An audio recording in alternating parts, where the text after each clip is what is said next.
हंसो मुस्कुराओ देख लो सुन लो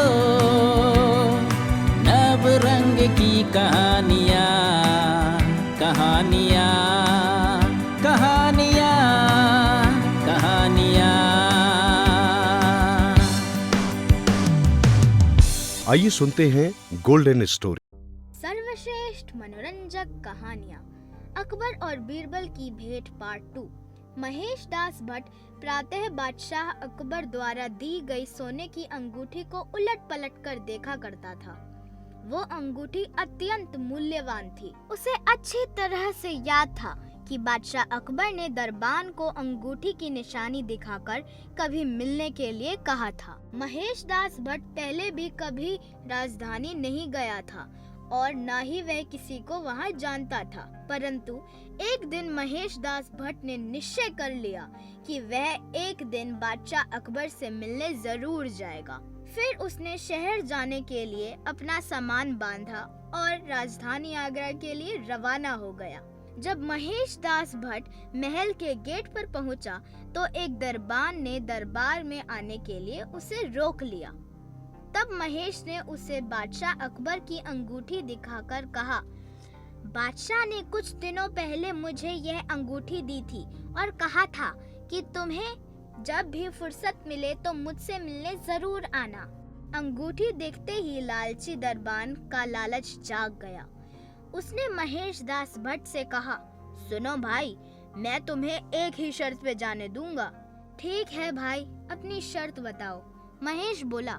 तब दरबान ने महेश से कहा, अगर बादशाह अकबर से भेंट करने के बाद तुम्हें कोई इनाम मिलता है तो उसमें से आधा हिस्सा तुम्हें मुझे देना होगा।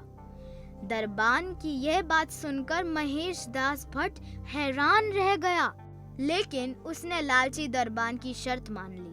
जब महेश अंदर पहुंचा तो अकबर का शाही दरबार लगा हुआ था। महेश दरबार और महल की सुंदरता देख मोहित हो उठा। सारे दरबारी अपने अपने स्थानों पर विराजमान थे।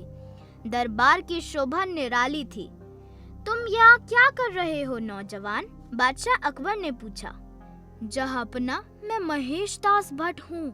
कुछ दिनों पहले आपसे मेरी भेंट हुई थी और आपने मुझसे दरबार में आने के लिए कहा था, लेकिन बादशाह अकबर को याद नहीं आया कि उससे कहाँ और कब भेंट हुई थी। तब महेश ने वो अंगूठी दिखाई और जंगल में रास्ता भटकने वाली सारी घटना बादशाह अकबर को याद दिलाई। जब उन्होंने वह अंगूठी देखी तो उन्हें याद आ गया कि यही वह आदमी था जिसने मुझे शिकार करते वक्त खो जाने पर मेरी मदद की थी और इसी कारण मैंने उसे अपनी अंगूठी देते हुए शाही दरबार में आने का निमंत्रण दिया था। बादशाह अकबर महेश दास भट्ट को अपने सामने देखकर बहुत प्रसन्न हुए। वह महेश की हाजिर जवाबी के दीवाने हो चुके थे। उन्होंने खुश होकर कहा, जो तुम्हारी इच्छा हो वह इनाम मांग लो। महेश दास भट्ट को दरबान की बात अच्छी तरह से याद थी। उसने कहा, जहांपना, मुझे 50 कोड़े लगवाए जाएं। यह सुनकर सभी दरबारी हैरान रह गए। बादशाह अकबर समझ गया था कि महेश की इस बात के पीछे कुछ न कुछ तो राज छिपा है। अतः उन्होंने एक दरबारी से महेश की इच्छा पूरी करने के लिए कहा। जब महेश को 25 कोड़े लग गए थे तो उसने दरबारी को रोक दिया। फिर उसने दरबान वाला किस्सा सबको बता दिया। यह सुनकर बादशाह अकबर को बहुत गुस्सा आया। उन्होंने लालची दरबान को दरबार में हाजिर करने का हुक्म दिया। जब दरबान दरबार में हाजिर हुआ तो बादशाह अकबर ने उसे 50 कोड़े मारे और 5 साल तक कैद में रखने की सजा दी।